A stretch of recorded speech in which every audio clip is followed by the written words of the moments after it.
Recently, I visited the Dominican Republic for the first time.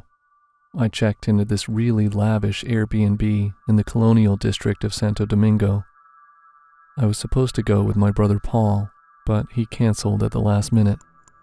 I was disappointed, of course, because the whole trip had been his idea. He'd gone by himself the year before and said it was the best vacation of his life.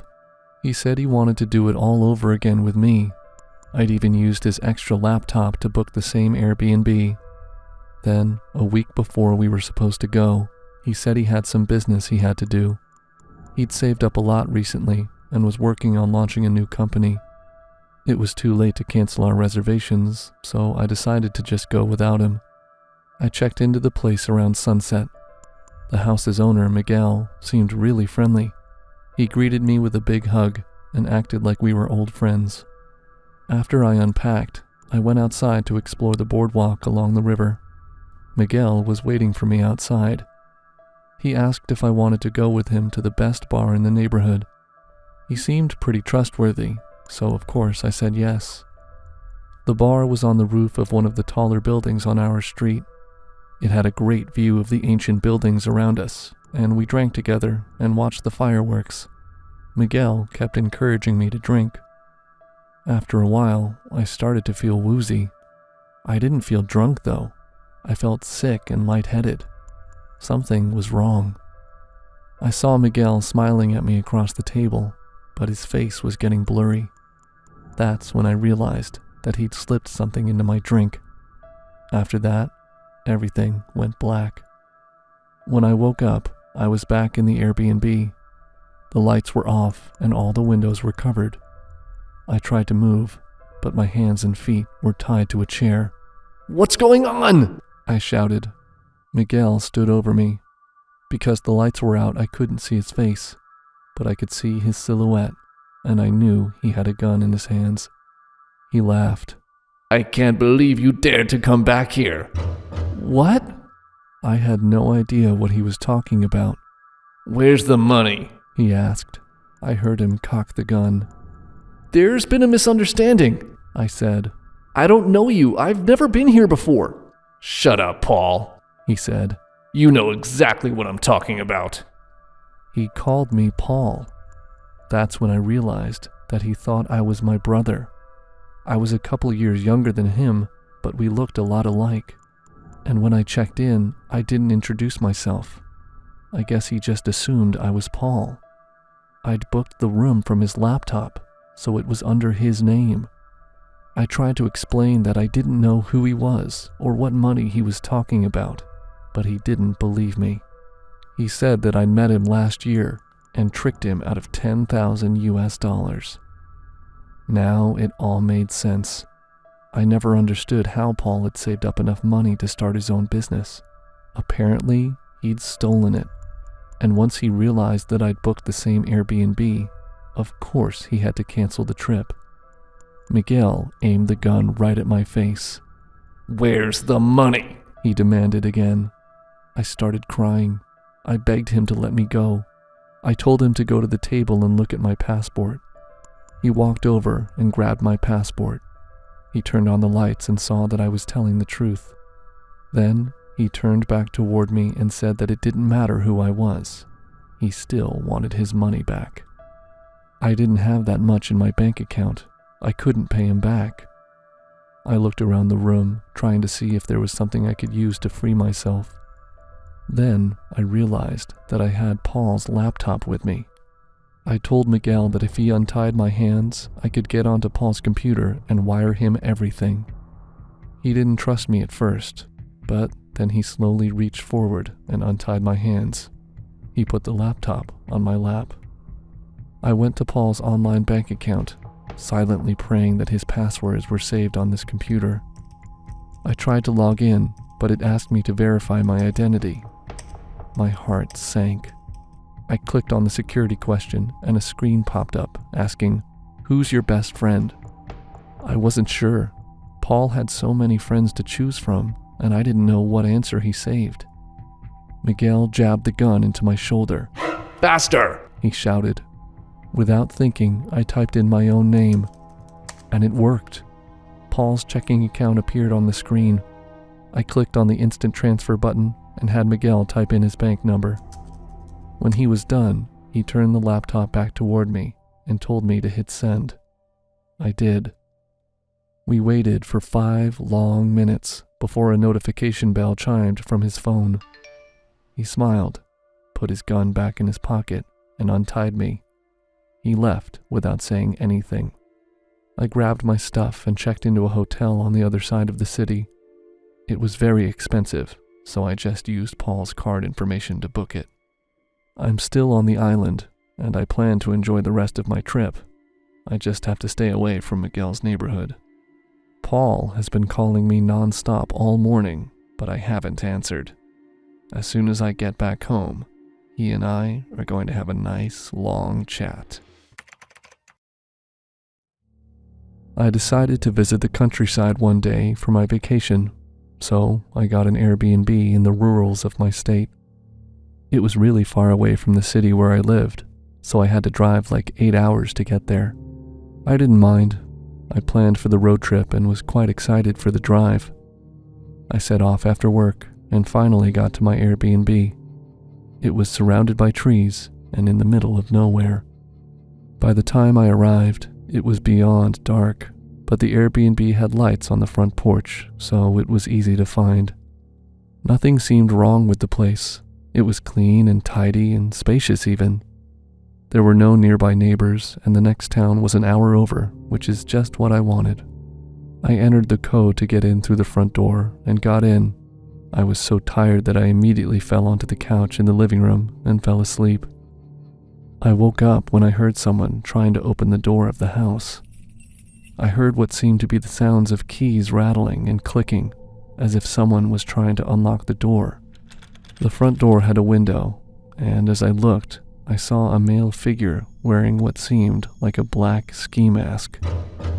I don't think he noticed me as he was looking down while he tried to pick the lock and jig the handle. I was scared witless. I knew he was trying to force himself in, but why now? Why tonight? I didn't want to move, as I wasn't sure if he saw me or not, but if I moved, he would definitely know someone was inside. This could scare him off, or even cause him to kick the door in. Then it occurred to me, my car was in the drive, so he knew someone must have been here. I couldn't call 911 as I didn't want him to hear me. I tried to cover my phone and text the host, making sure the intruder couldn't see the light from my phone. It was late at night, so I didn't know if my host was even awake. However, just as I sent that text, the intruder was no longer at the front door. I had no idea where he went. He just vanished. He might be looking around trying to find another way in. I hadn't even looked around, so wasn't even sure if there were any windows open or unlocked.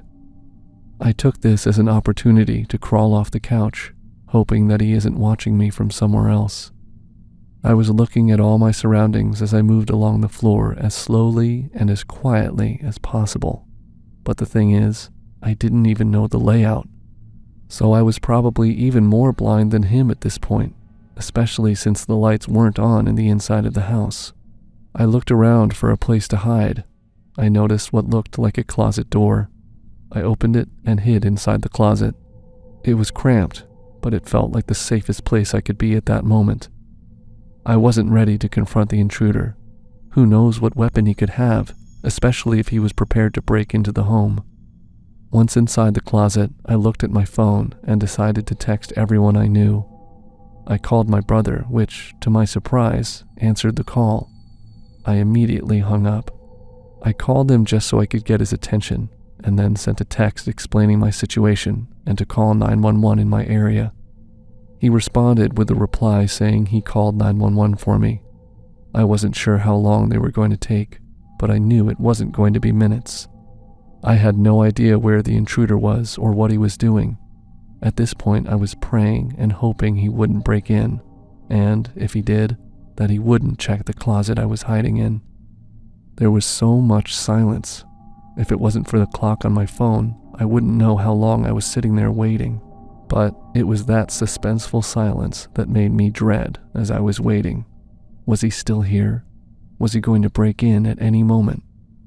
I thought it would have been much better if he just decided to break in right away, so I could prepare myself for that moment, rather than being teased as if he was some sort of boogeyman. Around an hour or so, something finally broke the silence. It was cars coming up. Cars with police sirens. I finally felt relief. The cops knocked on the front door, and I scrambled out of the closet to greet them at the front door. They questioned me, and I gave them the full story, but I didn't really know much. I didn't see a face or a vehicle, or anything that would give any clue to who it was or why he was there. The police confirmed that the lock on the front door had been tampered with, as it was slightly broken and still had a pin sticking out of the lock.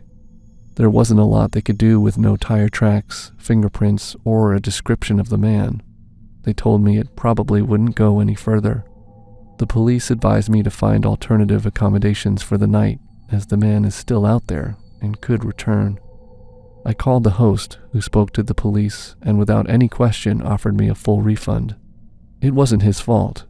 He seemed like a nice guy, but I would never, ever stay in a remote Airbnb, or even any remote area after this again. It took the cops an hour to arrive, and it scares me to think what might have happened if he did get in, or if I never woke up. My boyfriend Joey and I were having some relationship problems. We'd been together for 3 years, and things used to be great between us. But for the last few months, we'd been fighting constantly. Joey kept accusing me of cheating on him with my coworker Dan, which definitely wasn't true. It was getting so bad that I decided to finally break up with him.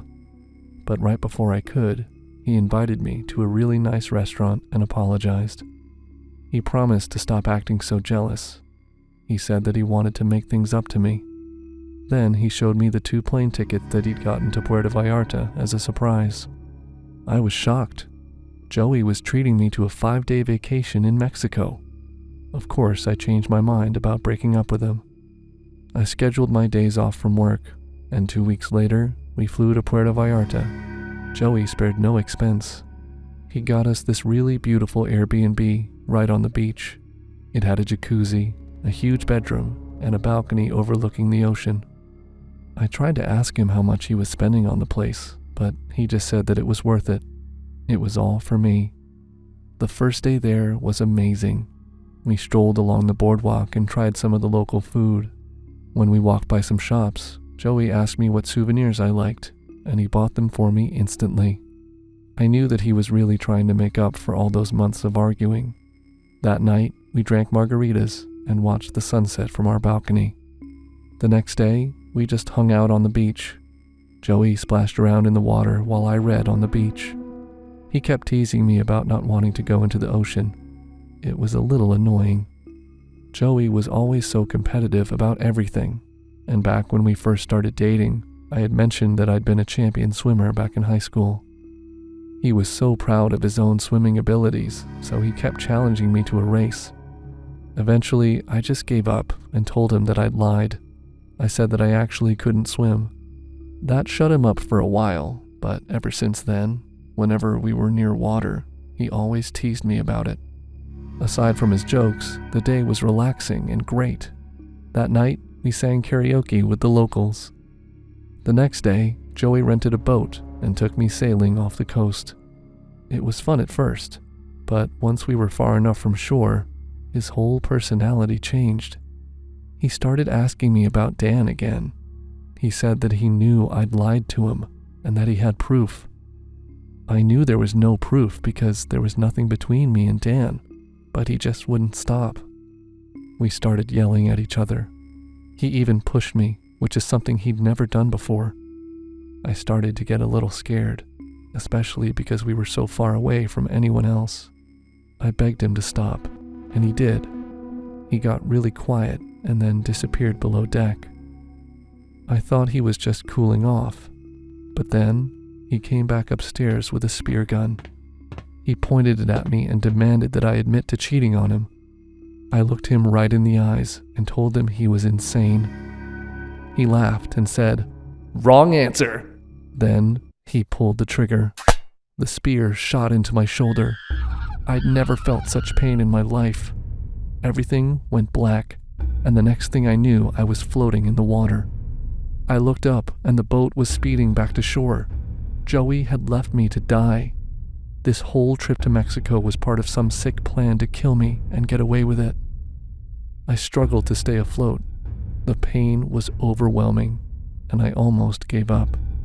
I felt myself sinking. But my anger toward Joey kept me going. Even though it had been years since I was on the swim team, it all came back to me. I took it one stroke at a time, fighting through the pain. The coast was far in the distance, and my blood was probably attracting all sorts of sharks. But I kept swimming. It took me hours and hours. I was losing blood fast. Every movement was difficult. Then, just as the sun was setting, I finally made it back to shore.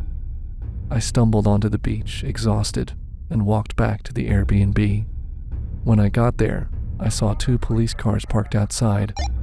Joey was inside with the cops, probably telling them that I'd fallen off the boat and drowned. You won't believe the look on his face when I walked in. My shoulder was still bloody and wounded.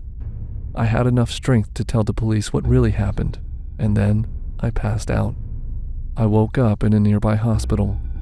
I was all bandaged up, and an IV was in my arm. My nurse told me that Joey had been taken to jail. She gave me directions to the place, but I told her not to bother. He could rot in there as far as I cared. I spent the rest of the trip by myself, enjoying the Airbnb and spending as much of Joey's money as I could. Then I flew back to America. I never saw Joey again.